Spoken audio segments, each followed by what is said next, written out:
Bones, benvingudes al Contrainfos número 69. Aquest cop estem a la plaça del Sol, on tenim la seu La Tele, a l'Infospai, on us convidem sempre a participar a les seves assemblees, l'assemblea de La Tele els dimecres a les 8 de la tarda i l'assemblea de Contrainfos els dilluns a les 5 de la tarda. Passem al recull de notícies. Concentració per demanar la llibertat d'un dels 6 militants antifeixistes. Eradicació de zones tradicionals de cultiu a Bolívia. Virus presenta el llibre Abriendo brecha. Des del dimarts 28 de febrer, Fèlix està en presó provisional sense possibilitat de fiança. El passat 14 de febrer es va fer una concentració en favor de la seva llibertat.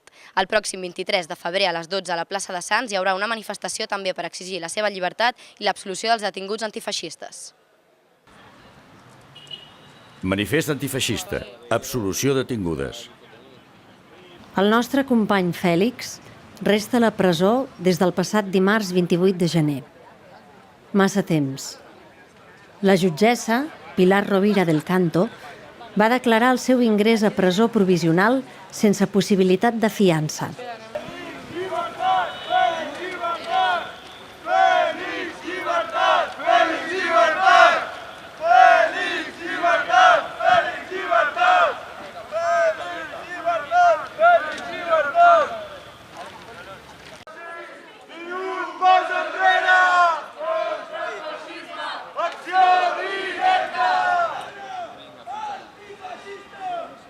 Exigim la llibertat d'en Fèlix i l'absolució dels 6 antifeixistes encausats. També donem suport a Can Vies. No podran desallotjar la cultura popular, perquè la solidaritat és la nostra millor arma. El pròxim 23 de febrer, manifestació a la plaça de Sants a les 12 del matí, exigint la llibertat d'en Fèlix i l'absolució dels antifeixistes detinguts. Llibertat Fèlix. Absolució detingudes antifeixistes. Virus presenta el llibre Abriendo brecha, de Julián Vadillo, de l'editorial Volapuc, que parla sobre els inicis de la lluita de les dones per conquerir els seus drets, donant especial atenció al moviment obrer i al moviment anarquista, i també centrant-se en la figura de Soledad Gustavo. Lo primero sería explicar por qué este libro, por qué hablar de las mujeres en el anarquismo, de la figura de Soledad Gustavo, Teresa Mañé. Esto se remonta a mis propias investigaciones de la tesis doctoral. Mi tesis doctoral es sobre el movimiento obrero en una ciudad concreta, en Alcalá de Henares, y veías que cuando trabajabas con las fuentes primarias del movimiento obrero, comprobabas cómo la mujer tenía un papel importante dentro del propio movimiento obrero, desde el origen, en las propias sociedades obreras, los primeros dictámenes que sacan la Internacional en España o los movimientos obreros europeos hablan de la mujer como un factor importante, se tiene que asociar, tiene que reivindicar sus derechos, pero esa plasmación documental de esas fuentes primarias de primera mano luego no se veía corroborado en las obras canónicas del movimiento obrero. Leías las grandes obras, ya sean clásicas o más actuales, del movimiento obrero y la mujer quedaba en un segundo plano o no aparecía directamente. Entonces veías que había una deficiencia, porque a nivel documental las sociedades obreras están constantemente llamando a la organización de la mujer, ve que hay mujeres que defienden la necesidad de organizarse en el movimiento obrero, pero luego la historia no es justa. ¿El libro de qué trata? El libro trata de la participación de la mujer en el campo político, de cómo la mujer se va haciendo importante dentro de ese campo y cómo va participando en el movimiento obrero. Y yo el origen lo pongo en la Revolución Francesa, porque la Revolución Francesa es fundamental para entender la participación política general. ¿Por qué razón? Porque anterior a la Revolución Francesa es verdad que existen movimientos y hay personalidades que se implican en luchas, pero la Revolución Francesa ofrece la posibilidad de los derechos colectivos, y eso es innegable. Y a partir de ese momento, el mundo del campo político se va nutriendo de contenido. El anarquismo no solo trabaja el campo puramente económico, es decir, la desigualdad económica de la mujer en el trabajo, etc., sino que también trabaja la parte cultural y la parte social de la mujer. Es decir, la mujer se tiene que rebelar también contra un entorno social y un entorno cultural que le perjudica, no solo por tener menor salario, sino porque el entorno le está perjudicando.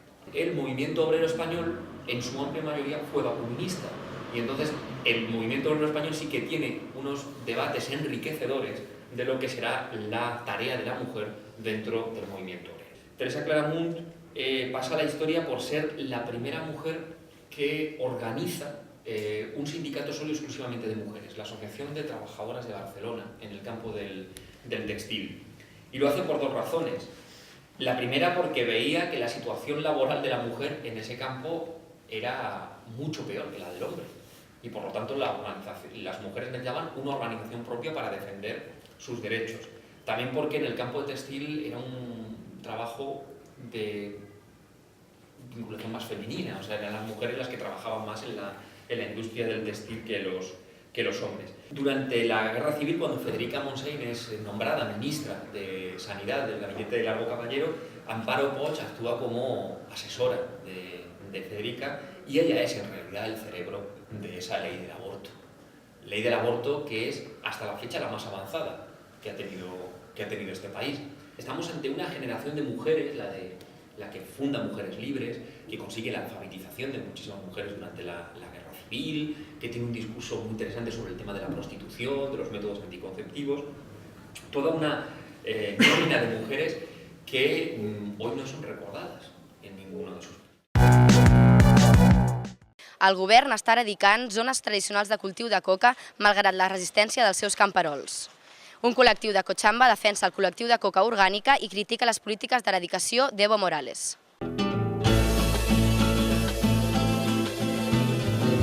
Bueno, en Bolivia lo que está pasando es que hay una criminalización también del cultivo, pero donde hay unos que están siendo protegidos y otros no, ¿no? Con la subida de Evo Morales al gobierno, principalmente las zonas chapareñas están siendo altamente protegidas, pero las zonas tradicionales, como Bandiola en este caso, los yungas de Tiraque, los yungas de Colomi, los yungas de Cocapata, que son regiones históricamente productoras de coca, ¿no?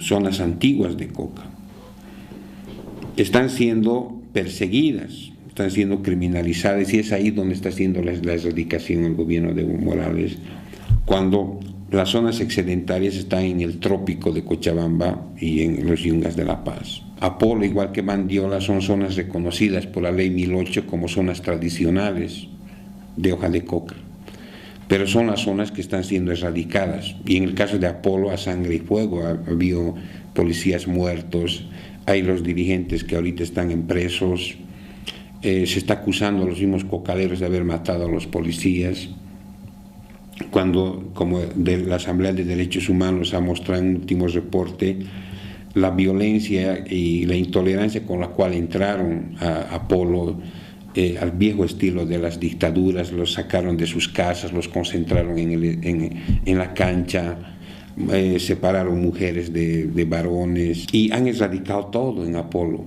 una zona tradicional, una zona que además que tenía una coca considerada realmente muy buena.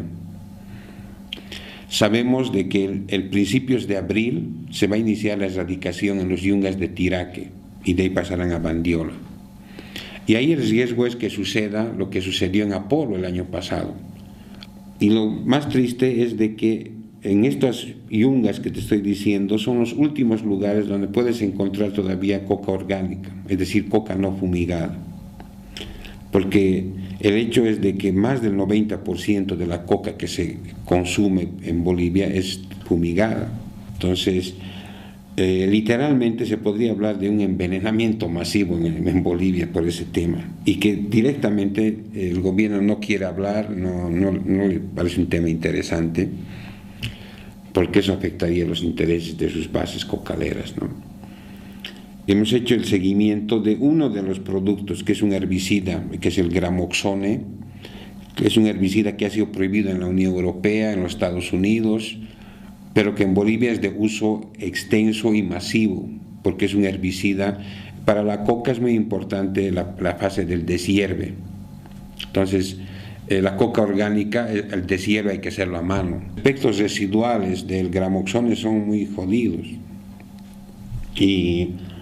Y que se lo usa así sin medida ni clemencia, digamos, ¿no?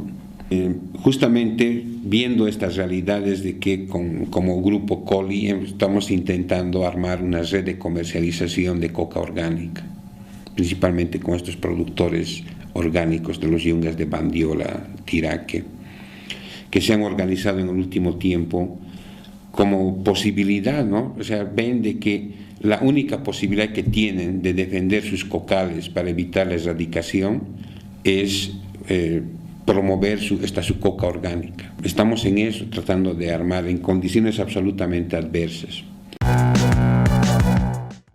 I aquesta setmana acabem amb unes fotografies que ens va enviar la CNT amb un acte que va fer aquest divendres 14 de febrer pel matí a la Sagrada Família, on van pujar una de les seves torres i van començar a repartir octavetes tant en castellà com en anglès per fer saber tant als turistes com a tothom qui passava per allà sobre la llei de l'abort, apel·lant que cap llei pot extirpar-nos la voluntat. També incloent una crida que fan d'una manifestació que convoquen aquest dijous 20 de febrer a les 7 a la Catedral. Com ells, totes les que vulgueu ens podeu enviar les vostres vivències, informació i tot el que creieu que s'ha de difondre a contrainfos@latele.cat i on també ens podeu enviar qualsevol mail per poder participar activament en aquest programa. Us deixem amb uns següents links per poder seguir contrainformant-vos.